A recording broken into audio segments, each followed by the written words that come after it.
We have here the Polygon Strattos in the S7X model in a size large, weighing at 9.21 kgs, and in pounds, 20 pounds, 5 ounces. I don't want to hear a thing about the weight in the comment section. Stay tuned after the video. We have a free buy contest on these wheels right here and the Novitec hubs. Hey, how's it going, everyone? GC Performance here, back with another video, and today I have for you guys the 2024 Polygon Strattos in the S7X in a size large with 105 Di2, and this is one of the best deals I've seen in a very long time in terms of an entry-level bicycle. This entire bicycle right here, full carbon fiber frame and 12-speed 105 Di2, which is a bomb-proof group set that works just as well as Ultegra or Dura-Ace, is $1,900 over on bikesonline.com. I'll put a link down below to where it is, but I have not seen a bicycle with this kind of group set and a full carbon frame at this price point in a long time. I know prices are different over in Europe or across the seas, but here in America, a 105 Di2 group set alone, crank, chain, cassette, derailleur, front derailleur, wires, battery, shifters, brake calipers, and rotors. Wind, is $2,000 by itself for me to retail. I know, like you guys said, there's overseas market and there's tariffs and stuff like that, but a bicycle with 105 Di2 over here by any big brand is $3,500 at least. At least. So this bike being under $2,000 for a full carbon frame, ready to ride, is a really, really good deal. It's definitely, if you're, let's say you're looking for an extra bike for maybe a rainy day or the off season, which we don't have here, or it's an entry-level bike that you want to get into the sport and try it out, this bike is very capable of doing so. It has nice wide tire clearances on there, hydraulic disc brakes, semi-internal cables which runs through the frame, but if you ever wanted to upgrade this to a one-piece bar and stem, you could, so this can be fully internal, which is really good. Carbon fiber seat post, carbon fiber frame, and I've ridden the Polygon products a lot. I've ridden the Polygon Helios, and I also had the other Strattos and the Ultegra version that I got to ride and test on, and it's great. They advertise on their website as an endurance / competitive style, but this geometry really is just like their Helios, and I like the lines of this bike a little bit more than the Helios myself, but it's a really, really good bike for the money. I mean, it just works really well. The only downside is obviously the wheels, which we'll talk about in just a second, which there's nothing wrong with them for the price point of them, but they're just heavy. That's where that 20 pound or that 9 kg weight comes in at. You swap out those wheels and tires on there, you're saving, and you upgrade to like a carbon fiber wheel for like $1,000, you're saving probably 2 pounds right off the bat. I guarantee it. But yeah, so anyways, I'll go through this whole bicycle, talk about the features of it, the tire clearance, the specs of them, and everything else you get on this bicycle for that price point. But like I said, $1,900 or $1,899 for a full carbon fiber bike with 105 Di2 is unheard of over here in the States. So it's really good to see other companies push the envelope and put pressure on these big brands. I would love it if I could sell a bicycle in my store here for this price point. It will be much easier to go ahead and have better conversations for entry-level bikes, because like I've said in my videos before, entry-level walk-ins have really gone out the window because no one wants to spend $3,500 for entry-level. So this is in realm of a ballpark of what entry-level bikes used to be for carbon fiber. But back then, a $1,900 bike that was carbon fiber, like a Roubaix SL4, came with Shimano Tiagra 10-speed and rim brakes. Now you're getting the quality of disc brakes on there. You're getting the quality of a 12-speed group set that you can upgrade at your leisure to go upgrade to Ultegra or Dura-Ace, and also decently nice wheels that are tubeless ready and tires that are tubeless ready. But like I said, you put some carbon wheels on that, this whole bicycle changes in a second. So starting off with the handlebar and stem on here, this is their own Polygon brand on this bicycle. Because it's a large, it comes with a 100 stem on here, 100 millimeter stem, and a 42 centimeter bar in here as well. I like that they upgraded tape here. It's much more forgiving. It has a nice texture to it. It feels like it'd be a nice grip on there with some gloves.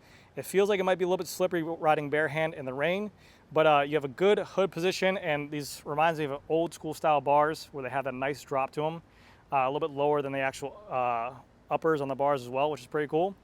You can mount a Garmin mount to the side here. There's no option to mount a Garmin on the front here, but they still have options for that as well.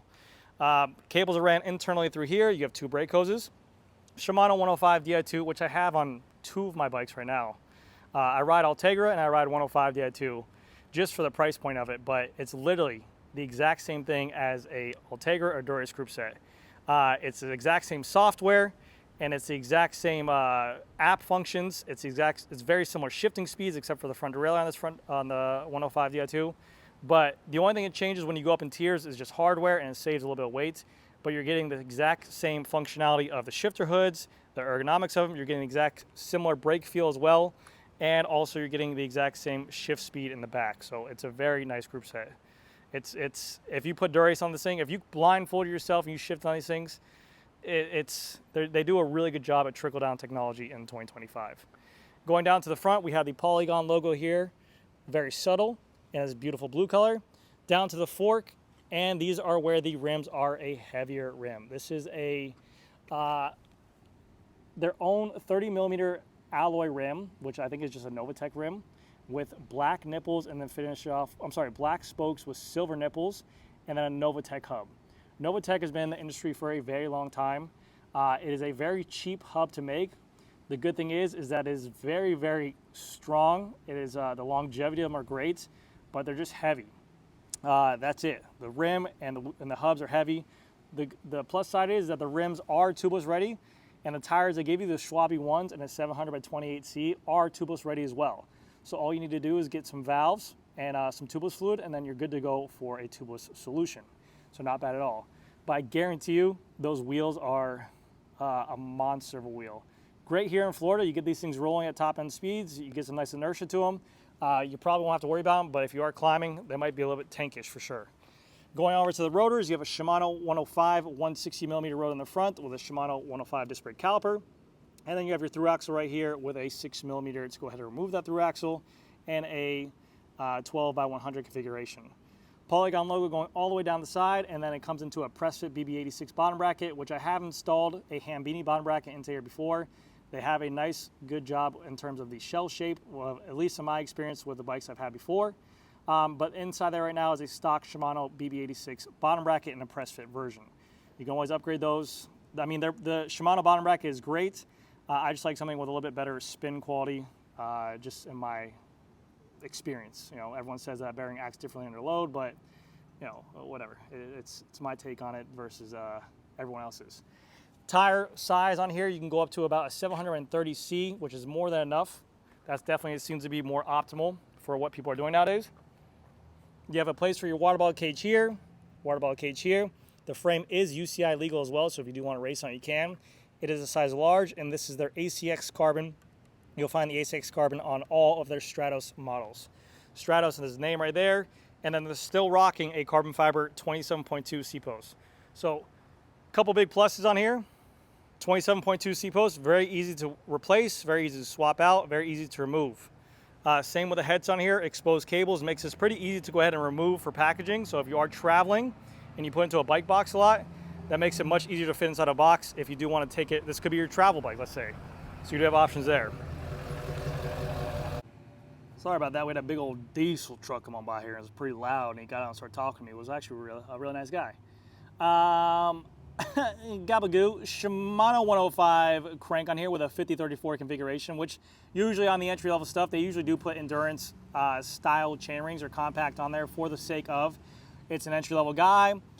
Maybe the fact of they don't need the harder gears, they just want something to pedal around on, whatever the case might be. But usually those endurance style or the compact style chain rings on there are good for the entire country, but someone in Florida will probably upgrade that to a 5236 right away. 105 front derailleur, which is different from Ultegra and Dura-Ace. It's a little bit slower shifting speeds, but it's just as good as what the 11-speed stuff was. So if you had no problems there, it's definitely better than another brand out there. You know what I'm saying? No, this brand out there. You have a KMC chain on here with a 105 rear cassette and 1134 configuration, along with the Shimano 105 rear derailleur. Cool. Going to the rear, we have the rear seat stays and also rear chain stays. And again, like I said, you can get up to about a 700 by 30C tire. These are a 28. And the reason why these tires aren't plumped out that much either is because the rim internal widths on these things are 19. Again, it's very trendy nowadays to be at least 21 or 23. I prefer a 23 or 25 because I am becoming more and more of a bike snob as YouTube pushes me in that direction. And all my viewers tell me I'm riding the wrong stuff. But it is pretty cool. So you have it on here, the Schwabe 1 again, in a tubeless ready version, and a 700 by 28C configuration. Again, with a Novatec hub, which you guys will hear a free buy sound test on that in just a second. A 160 rear disc brake caliper with a 105 rear disc brake caliper as well. This is a disc, I'm an idiot. And then you have your little tool right here to go ahead and remove your through axle on the rear, and then this pops right off to go ahead to the front. Also, I believe this has a 4 on here, so you can go ahead and change your stem, or if you ever get in a crash, you can go ahead and fix your stem if you ever need to. I did actually just have a customer who brought their bike in for a jingling noise on their Trek Madone. I'm gonna do a video on it, but we were trying to figure out what this noise was. Basically, it was this thing rattling around like crazy on his bike. He thought it was a chain. He thought it was the chainring bolts. He thought it was a cassette. We thought it was maybe the Di2 battery stuck inside the frame.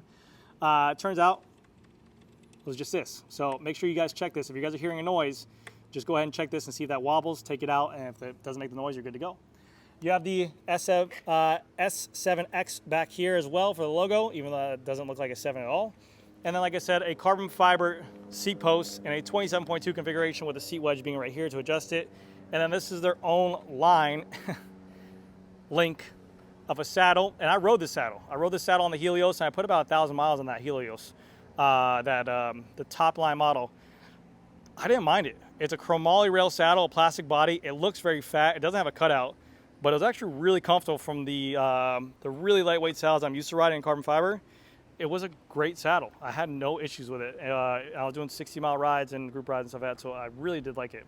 But this is the Polygon Strattos S7X that retails for $1,899 with a full Shimano 105 Di2 group set and a 12-speed configuration and carbon fiber frame.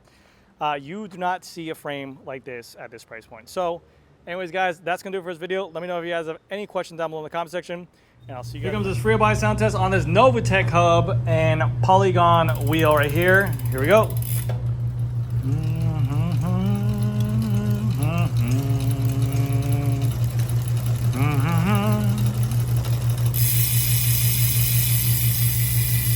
It's actually not a bad sounding free body. Anyways, guys, that's going to do it for this video. My name is GC Performance. If you guys like the video, comment, and subscribe. Thank you guys.